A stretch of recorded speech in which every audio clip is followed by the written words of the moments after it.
Hello, Juniors. It's a granny of many colors.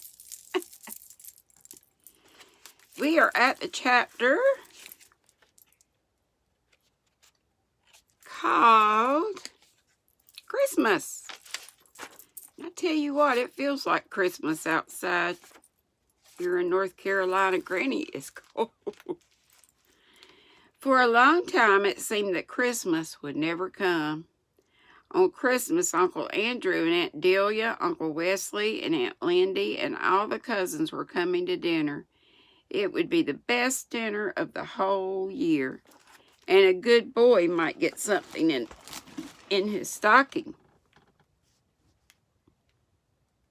Bad boys found nothing but switches in their stockings on Christmas morning.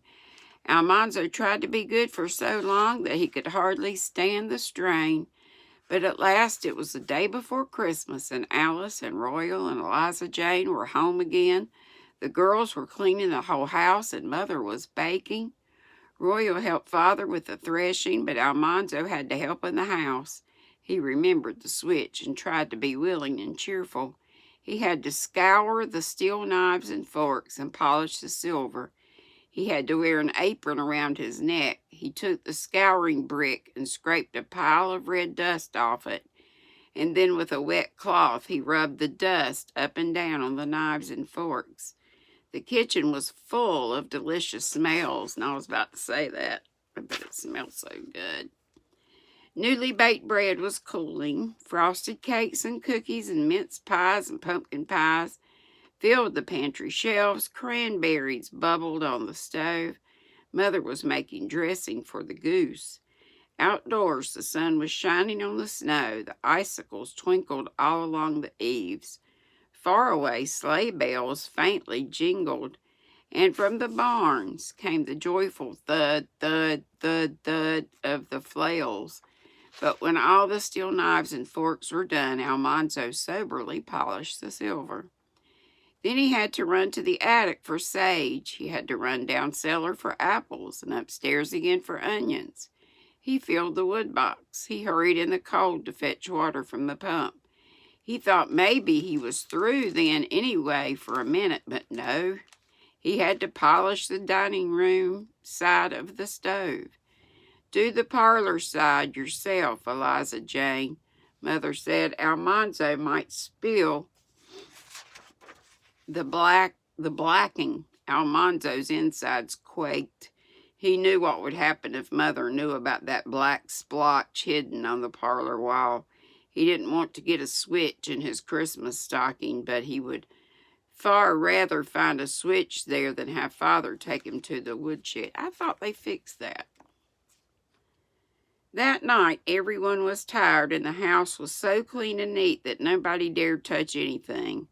After supper, Mother put the stuffed fat goose. I've never had goose. I'd like to try it. And the little pig into the heater's oven to roast slowly all night. Father set the dampers and wound the clock. Almanzo and Royal hung clean socks on the back of a chair. Those were their stockings, I guess. Here we go. Well, I guess. Alice and Eliza Jane hung stockings on the back of another chair. Then they all took candles and went to bed. It was still dark when Almanzo woke up. He felt excited.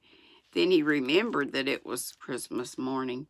He jerked back the covers and jumped onto something alive that squirmed. It was Royal. He had forgotten that Royal was there, but he scrambled over him, yelling, "Christmas, Christmas, Merry Christmas!" He pulled his trousers over his nightshirt. Royal jumped out of bed and lighted the candle. Almanzo grabbed the candle, and Royal shouted, "Hey, leave that be! Where's my pants?" But Almanzo was already running downstairs. Alice and Eliza Jane were flying from their room, but Almanzo beat them. He saw his sock hanging all lumpy.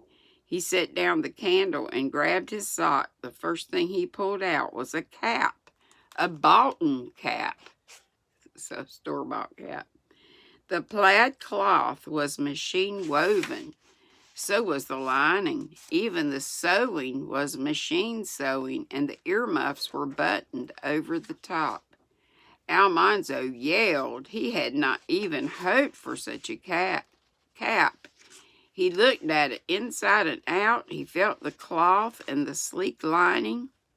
He put the cap on his head. It was a little large because he was growing, so he could wear it a long time. Eliza Jane and Alice were digging into their stockings and squealing, and Royal had a silk muffler. Almanzo thrust his hand into his sock again and pulled out a nickel's worth of horehound candy. He bit off the end of one stick. The outside melted like sugar maple, but the inside was hard and could be sucked for hours. Then he pulled out a new pair of mittens. Mother had knit the wrist and backs in a fancy stitch. He pulled out an orange. He pulled out a little package of dried figs. And he thought that was all. He thought no boy ever had a better Christmas. But in the toe of the sock, there was still something more. It was small and thin and hard. Almanzo couldn't imagine what it was. Can you think what it might be? Small, thin, and hard. He pulled it out, and it was a jackknife. It had 4 blades. Almanzo yelled and yelled.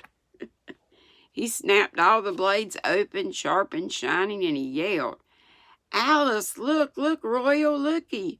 Looky, my jackknife, looky, my cap." Father's voice came out of the dark bedroom and said, "Look at the clock."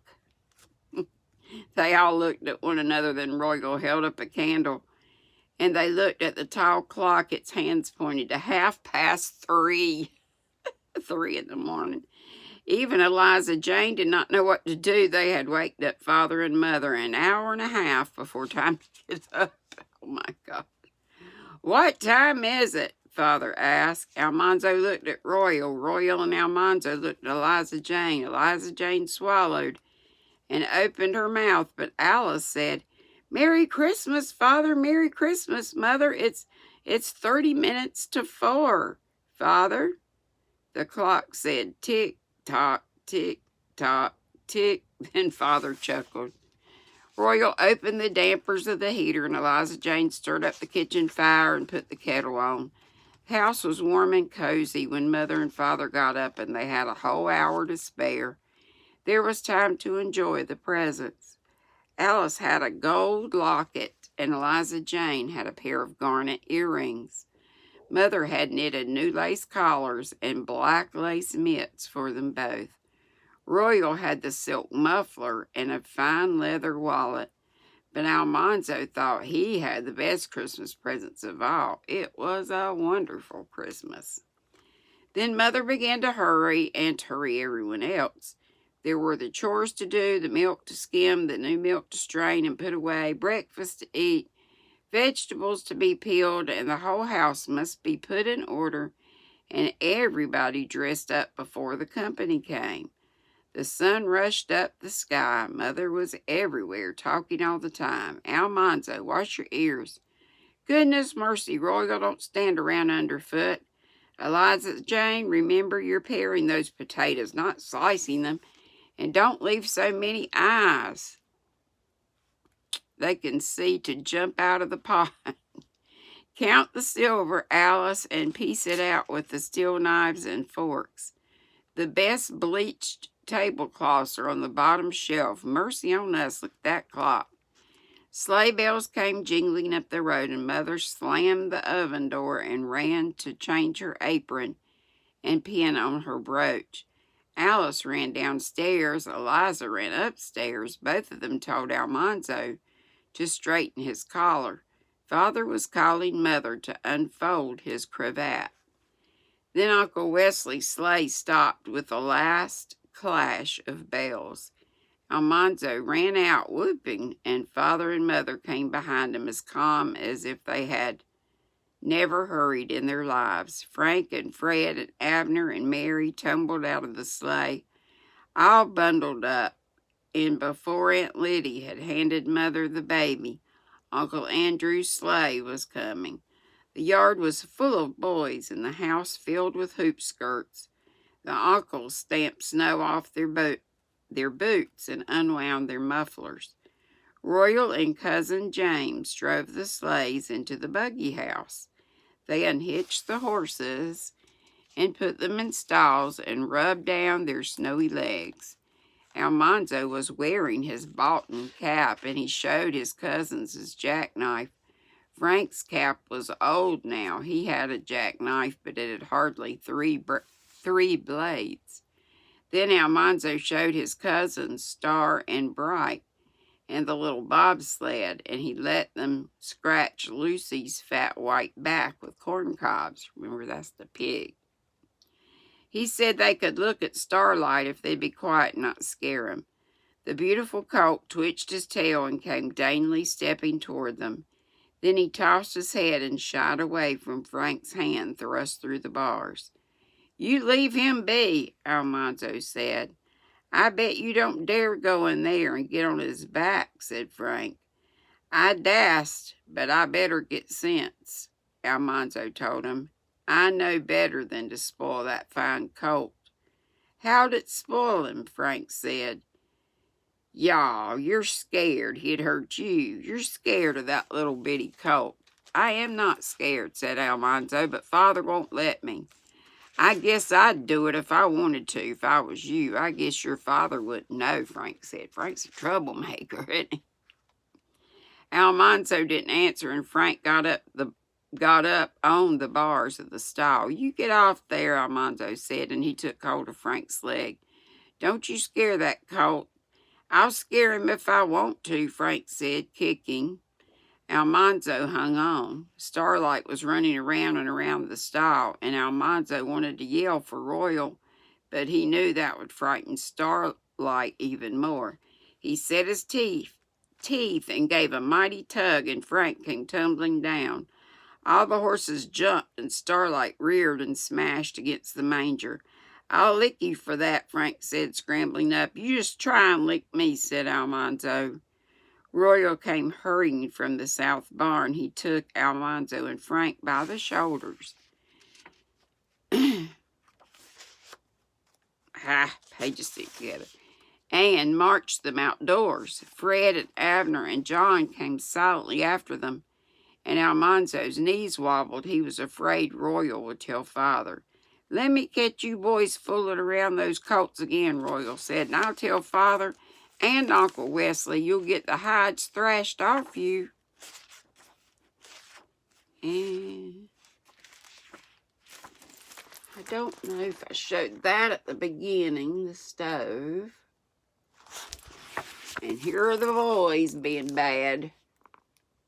And right after Santa had come, they better be careful. Parents might take their Santa away. Royal shook Almanzo so hard he couldn't tell how hard Royal was shaking Frank. Then he knocked their heads together. Almanzo saw stars. "Let that teach you to fight on Christmas Day. For shame," Royal said. "I only didn't want him to scare Starlight," Almanzo said. "Shut up," said Royal. "Don't be a tattletale. Now you behave yourselves or you'll wish you had. Go wash your hands. It's dinner time." They all went into the kitchen and washed their hands. Mother and the aunts and the girl cousins were taking up the Christmas dinner. The dining table had been turned around and pulled out till it was almost as long as the dining room, and every inch of it was loaded with good things to eat. Almanzo bowed his head and shut his eyes tight while Father said the blessing. It was a long blessing because this was Christmas Day. But at last, Almanzo could open his eyes. He sat silently and looked at the table. He looked at the crisp, crackling little pig lying on the blue platter with an apple in its mouth. I was afraid when they first said that was Almanzo's pig, but it's not. He looked at the fat roast goose, the drumsticks sticking up and the edges of dressing curling out. The sound of Father's knife sharpening on the whetstone made him even hungrier. He looked at the big bowl of cranberry jelly and at the fluffy mountain of mashed potatoes, with melting butter trickling down. He looked at the heap of mashed turnips and the golden baked squash and the pale fried parsnips. He swallowed hard and tried not to look any more. He couldn't help seeing the fried apples and onions and the candied carrots. Found it. Candy carrots. He couldn't help gazing at the triangles of pie waiting by his plate, the spicy pumpkin pie, the melting cream pie, the rich dark mince oozing from between the mince pie's flaky crust. He squeezed his hands together between his knees. He had to sit silent and wait, but he felt aching and hollow inside. All grown-ups at the head of the table must be served first. They were passing their plates and eating and heartlessly laughing. The tender pork fell away in slices under Father's carving knife. The white breast of the goose went piece by piece from the bare breastbone. Spoons ate up the clear cranberry jelly and gouged deep into the mashed potatoes and ladled away the brown gravies. Almanzo had to wait to the very last. He was youngest of all except Abner and the babies, and Abner was company. At last, Almanzo's plate was filled. The first taste made a pleasant feeling inside him, and it grew and grew while he ate and ate and ate. He ate till he could eat no more, and he felt very good inside. For a while, he slowly nibbled bits from his second piece of fruit cake. Then he put the fruity slice in his pocket and went on to play. Royal and James were choosing sides to play Snow Fort. Royal chose Frank, and James chose Almanzo. When everyone was chosen, they all went to the wood, rolling snowballs through the deep drifts by the barn. They rolled till the balls were almost as tall as Almanzo. Then they rolled them into a wall. They packed snow between them and made a good fort. Then each side made its own little snowballs. They breathed on the snow and squeezed it solid. They made dozens of hard snowballs. When they were ready for the fight, Royal threw a stick into the air and caught it when it came down. James took hold of the stick above Royal's hand. Then Royal took hold of it above James' hand, and so on to the end of the stick. James' hand was last, so James' side had the fort. How the snowballs flew! Almanzo ducked and dodged and yelled and threw snowballs as fast as he could till they were all gone. Royal came charging over the wall with all the enemy after him, and Almanzo rose up and grabbed Frank. Headlong they went into the deep snow outside the wall, and they rolled over and over, hitting each other as hard as they could. Almanzo's face was covered with snow, and his mouth was full of it, but he hung on to Frank and kept hitting him. Frank got him down, but Almanzo squirmed out from under. Frank's head hit his nose, and it began to bleed. Almanzo didn't care. He was on top of Frank, hitting him as hard as he could. In the deep snow, he kept saying, "Holler enough, holler enough." And I thought they were just going to throw snowballs. They're actually fighting. Frank grunted and squirmed. He rolled half over, and Almanzo got on top of him. He couldn't stay on top of Frank and hit him, so he bore down with all his weight, and he pushed Frank's face deeper and deeper into the snow. And Frank gasped, "Enough!" Almanzo got up on his knees, and he saw Mother in the doorway of the house. She called, "Boys, boys, stop playing now. It's time to come in and warm." They were warm. They were hot and panting, but Mother and the aunts thought the cousins must get warm before they rode home in the cold. They all went tramping in, covered with snow, and Mother held up her hands and exclaimed, Mercy on us. The grown-ups were in the parlor, but the boys had to stay in the dining room so they wouldn't melt on the parlor carpet. They couldn't sit down because the chairs were covered with blankets and lap robes warming up the heater. But they ate apples and drank cider, standing around, and Almanzo and Abner went into the pantry and ate bits off the platters. So I guess that's the leftovers. Then uncles and aunts and the girl cousins put on their wraps, and they brought the sleeping babies from the bedrooms, rolled up in shawls. The sleighs came jingling from the barn, and Father and Mother helped tuck in the blankets and lap robes over the hoop skirts. Everybody called, "Goodbye, goodbye." The music of the sleigh bells came back for a little while, then it was gone. Christmas was over. And that was it, I think. Yep, we didn't miss any more pictures. That was a pretty good chapter for the boys fighting. The next chapter will be called Wood Hauling. Hope you have a perfect Sunday. Love you all. Be sweet and don't be ugly.